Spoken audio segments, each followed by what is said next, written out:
नमस्कार फ्रेंड्स, कैसे हैं आप लोग। मैं सुखवीर सिंह अपने गोल्डन एरा एजुकेशन के यूट्यूब चैनल पर स्वागत करता हूं। फ्रेंड्स, आज फिर हम आपके बीच उपस्थित हैं, लेके आए हैं एक बेहतरीन टॉपिक। कल हमने जैसे की बात की थी अकबर और जहांगीर के बारे में, आज हम देखेंगे शाहजहां और औरंगजेब से जो सवाल बनेंगे महत्वपूर्ण, उन पर चर्चा करेंगे कि 1627 से 1654 के बीच में जो शासनकाल है शाहजहां का, यानी 1627 से लेके जो 56 तक शासनकाल है शाहजहां का, क्लियर। और उसके बाद हम देखेंगे 57 से 1707 तक का, क्लियर। तो यानी इसमें हम टाइम टेन्योर देखा जाए तो 1627 से लेके 1707 इन दो शासकों का जो टाइम टेन्योर है, यहाँ सवाल बनेंगे। इसमें शाहजहां और औरंगजेब दोनों को देखेंगे। हुमायूं के बाद जो नया शासक बनता है, यानी जहांगीर के बाद जो शासक बनता है वो खुर्रम बनता है। खुर्रम शाहजहां के नाम से गद्दी पर बैठता है 27 में, 1627 में गद्दी पर बैठता है। शाहजहां के बारे में अगर कहा जाए तो शाहजहां ने बहुत ही अनेक ऐसे कार्य किए स्थापत्य कला के लिए, जो स्थापत्य कला का स्वर्णिम कहा जाता है। ताजमहल के बारे में जब ताजमहल बनवाता है तो कहा जाता है कि एक वफादार पत्नी की महबूबाना पेशकश के बारे में बोला जाता है। इसी प्रकार से दिल्ली का लाल किला हो गया, जामा मस्जिद हो गई, मोती मस्जिद हो गई, दीवाने आम, दीवाने खास, मयूर सिंहासन, समझ रहे हैं ना। ऐसे अनेक इमारतों का, भवनों का निर्माण कराया, अनेक लोगों को रोजगार भी दिया। तो इसी चीज को हम देखेंगे यहाँ कि शाहजहां ने क्या क्या कार्य किए। और औरंगजेब के समय जब औरंगजेब उत्तराधिकारी बनता है तो क्या कार्य करता है। तो पहला क्वेश्चन यही है,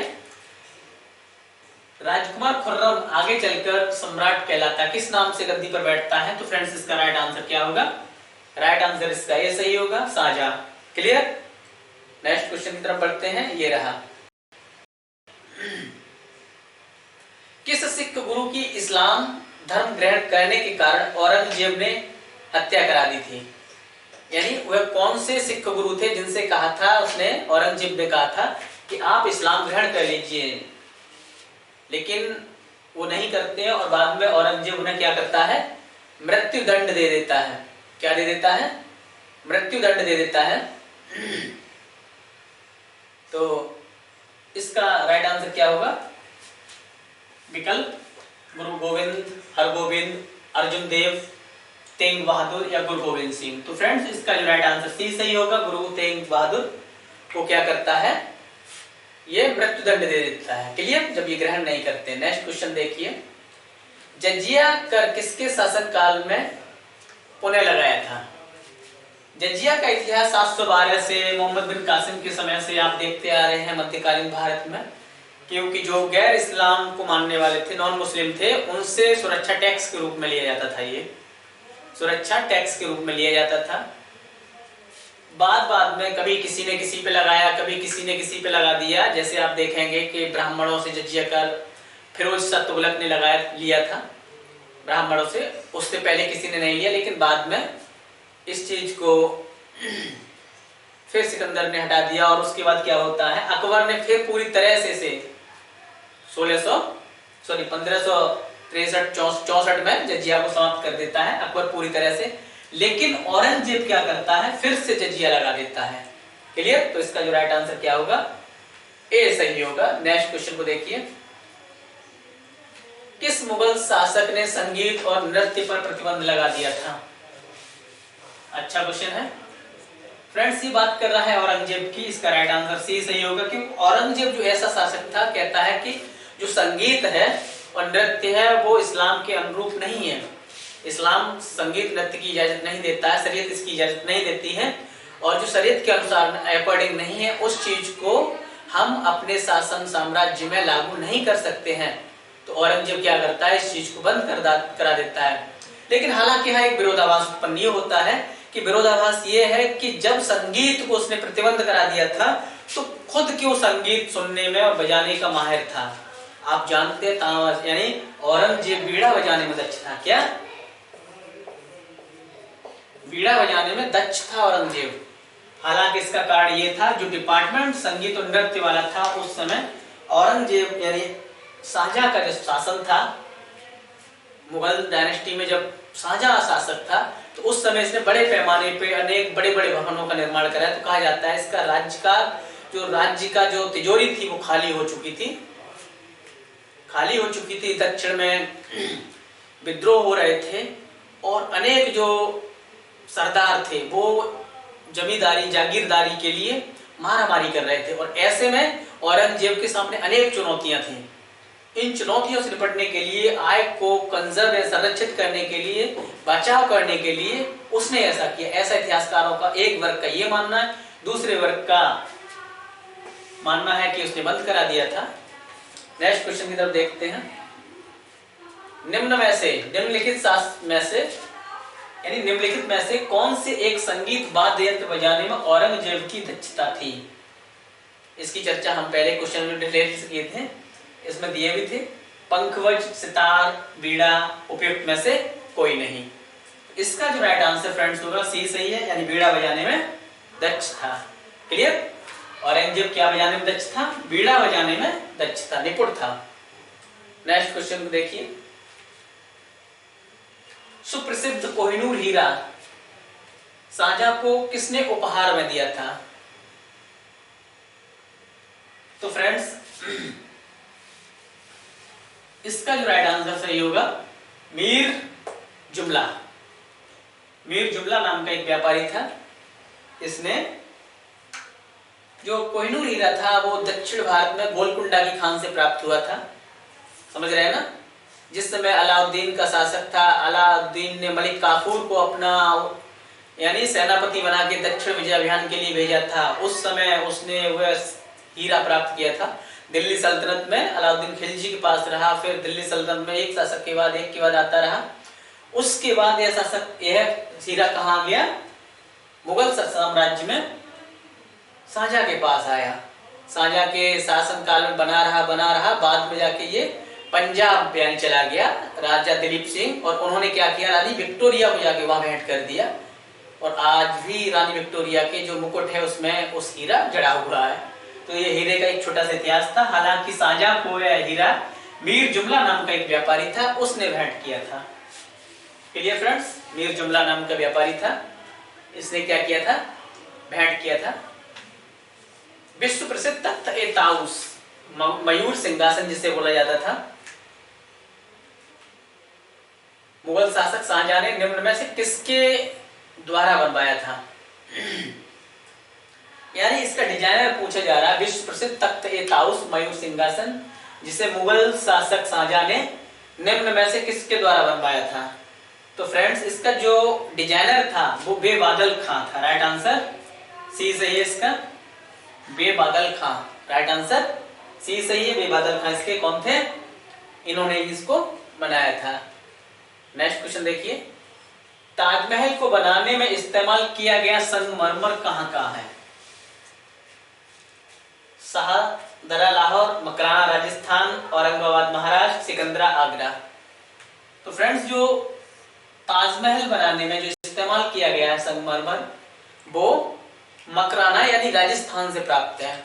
विश्व में अगर देखा जाए, विश्व लेवल की अगर हम बात करें भौगोलिक दृष्टि से, तो फ्रेंड्स इटली का करारा संगमरमर जो है विश्व का सबसे फेमस संगमरमर है, सबसे प्रसिद्ध, सबसे अच्छा, उच्च क्वालिटी का है, उत्तम क्वालिटी का। और उसके बाद जो आता है वो मकराना है राजस्थान का, जिसका उपयोग ताजमहल को बनाने में हुआ है। और मुगल सल्तनत की, मुगल साम्राज्य की जो पूर्ण रूप से संगमरमर से बनी हुई इमारत जो है वो शाहजहां के द्वारा ही है, और उसका दूसरा नाम जो है आगरा के किले में मोती मस्जिद के नाम से है। किस नाम से?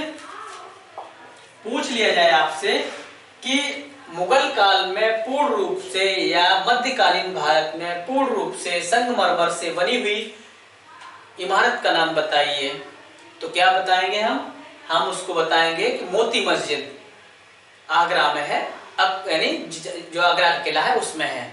क्लियर? मोती मस्जिद दो जगह है, एक दिल्ली में मोती मस्जिद है जिसका निर्माण औरंगजेब ने कराया था। तो आगरा वाली का निर्माण किसने कराया? शाहजहां ने कराया है। और दिल्ली वाली का निर्माण किसने कराया है? औरंगजेब ने कराया है। Clear friends? तो जो हमारे ताजमहल है इसको बनाने में जो संगमरमर का प्रयोग हुआ वो मकराना का संगमरमर है। नेक्स्ट क्वेश्चन देखिए कि ताजमहल किसके द्वारा बनवाया गया था। पहले ही क्वेश्चन में डिटेल से चर्चा कर चुके हैं, आप सभी जानते हैं। इसका राइट आंसर क्या होगा? बी सही होगा, शाहजहां। क्लियर?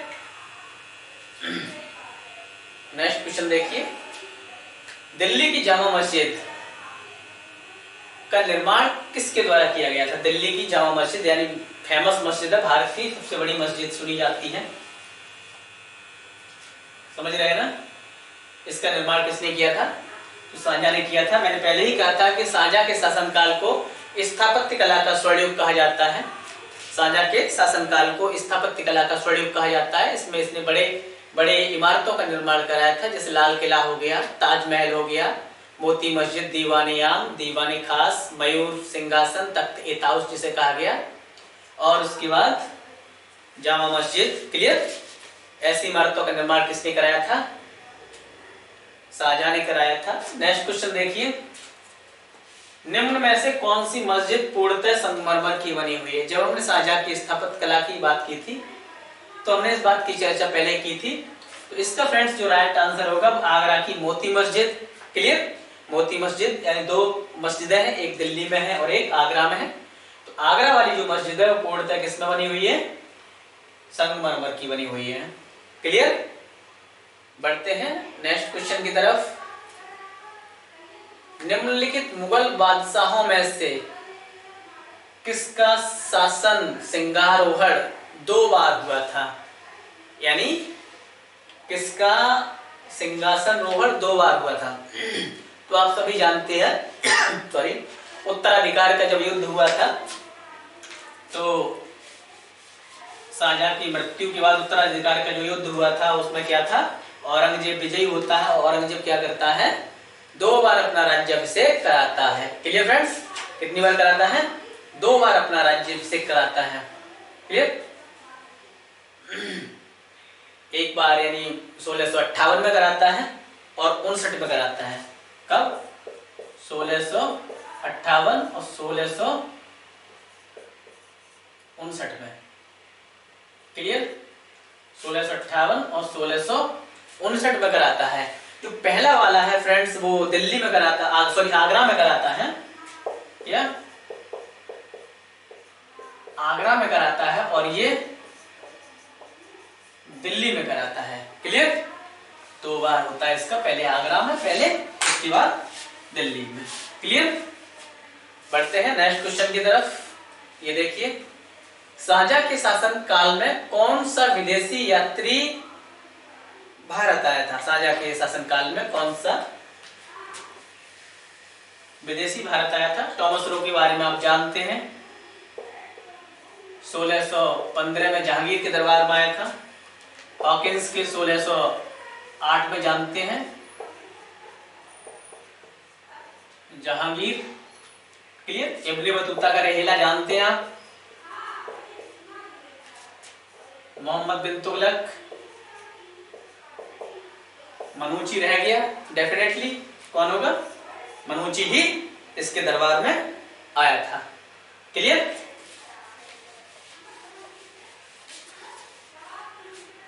नेक्स्ट क्वेश्चन देखते हैं, बनारस एवं इलाहाबाद के तीर्थ यात्रा कर समाप्ति के लिए किसने मुगल बादशाह के सामने बनारस के पंडितों का नेतृत्व किया था।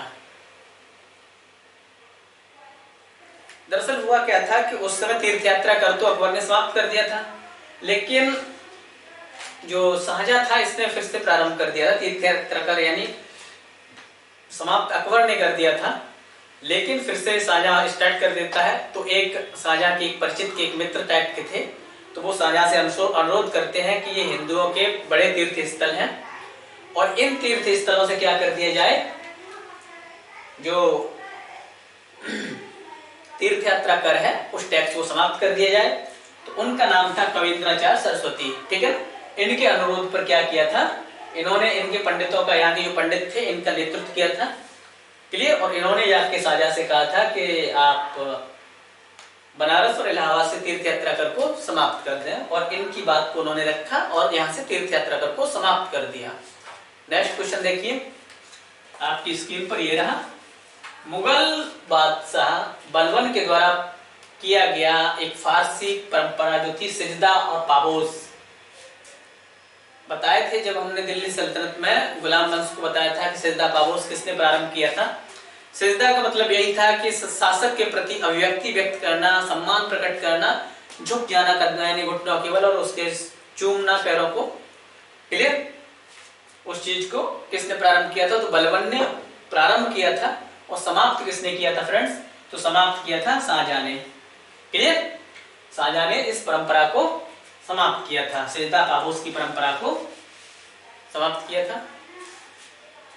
बढ़ते हैं नेक्स्ट क्वेश्चन की तरफ। निम्नलिखित में से किस मुगल शासक ने रुपया और दाम के मध्य आना सिक्के का प्रचलन करवाया था? निम्नलिखित में से किस मुगल शासक ने रुपया और दाम के बीच में आना सिक्के का प्रचलन करवाया था? अच्छा क्वेश्चन है। तो फ्रेंड्स कौन है इसका? जहांगीर, शाहजहां, औरंगजेब, अकबर। आना सिक्का और दाम सिक्के की बात कर रहा है फ्रेंड्स ये, और ये क्वेश्चन बहुत बेहतरीन है, क्योंकि जब मनसबदारी की बात करते हैं ना तो वहां कंफ्यूजन हो जाता है। 2 अस्पा, सिंगस्पा, मध्य आना, रुपया और दाम। तो कभी कभी लोग इसे अकबर से जोड़ के देख लेते हैं। किससे? अकबर से जोड़ के देख लेते हैं, लेकिन अकबर नहीं, इसका आंसर अकबर नहीं है। इसका जो राइट आंसर फ्रेंड्स क्या होगा? इसका राइट आंसर हमारा है इसका यानी शाहजहां। क्लियर? क्या है इसका? शाहजहां इसका राइट आंसर है। बढ़ते हैं अपने नेक्स्ट क्वेश्चन की तरफ। बी। क्लियर? ये देखिए, इसमें से किन्हें शाहजहां ने दक्षिण का सूबेदार नियुक्त किया था? निम्न में से किसे दक्षिण का सूबेदार नियुक्त किया था शाहजहां ने? समझे? आप जानते हैं दक्षिण में जो मुगलों की जो यानी जागीरदारी परंपरा थी, मनसब की परंपरा थी, उसको लूट पड़ी थी एक तरह से। और आप जानते हैं औरंगजेब के समय यानी 32% से ज्यादा जो जागीरदार थे वो हिंदू थे। और ऐसे में क्या होता है, औरंगजेब थोड़ा कट्टर भी था, तेज भी था, और दक्षिण में विद्रोह भी हो रहे थे। उन चीजों को दबाने के लिए, कंट्रोल में करने के लिए क्या करता है शाहजहां? औरंगजेब को क्या करता है? दक्षिण का सूबेदार नियुक्त करता है। क्लियर? तो बीजापुर, गोलकुंडा, अहमदनगर जीतने के बाद औरंगजेब के सूबे में, साम्राज्य में 18 प्रांतों में विभाजित हो जाता है। समझ रहे हैं ना? सॉरी 21 प्रांतों में, 21 प्रांतों में विभाजित हो जाता है। क्लियर? इसी के समय गोलकुंडा, बीजापुर, अहमदनगर, ये साम्राज्य दक्षिण के जो राज्य थे, प्रांत थे, वो आके मिल जाते हैं। Clear friends? तो ये कुछ महत्वपूर्ण सवाल थे जिनकी हमने चर्चा की। क्लियर? कुछ और अगर सवालों को अगर हम ऐसे देख लें तो कहते हैं कि बीबी का मकबरा किसने बनवाया था? तो औरंगजेब से जुड़ा सवाल है ये। तो बीबी का मकबरा भी औरंगजेब ने ही बनवाया था। किसने बनवाया था? बीबी का मकबरा औरंगजेब ने बनवाया था। उसे द्वितीय ताजमहल की उपाधि दी गई थी। किसकी? द्वितीय ताजमहल की उपाधि दी गई थी। कहते हैं कि दिल्ली से आगरा की जो राजधानी थी, दिल्ली से मुगल राजधानी थी, उसे कौन लेके आया भारत? सॉरी, दिल्ली यानी पहले राजधानी आगरा थी, उसके बाद उसे दिल्ली कर दिया गया। तो इसे किसने ट्रांसफर किया था? शाहजहां ने किया था। क्लियर? इस चीजों को हम देख लेते हैं। कभी कभी पूछ लेता है कि आगरा से दिल्ली राजधानी कब आई, कलकत्ता से दिल्ली राजधानी कब आई 1912 में, इसी तरह पूछ लेता है कौन लेके आया था। समझ रहे हैं ना फ्रेंड्स? तो आज बस यही इतना ही रखते हैं। इस सीरीज में इतने क्वेश्चन, मेन क्वेश्चन हमको देखे तो हमने आपके लिए कलेक्ट किए। कल हम फ्रेंड्स देखेंगे उत्तरवर्ती मुगल 1757 से लेकर 1857 के बीच में जो विद्रोह हुआ, वहां तक मुगल से जुड़े सवाल देख लेंगे। उसके बाद हम शुरुआत करेंगे मॉडर्न हिस्ट्री की टेस्ट सीरीज की। क्लियर? तो फ्रेंड्स आज इतना ही बस। मिलते हैं फिर कल एक नए वीडियो के साथ। तब तक के लिए नमस्कार। हंसते रहिए, मुस्कुराते रहिए। बाय।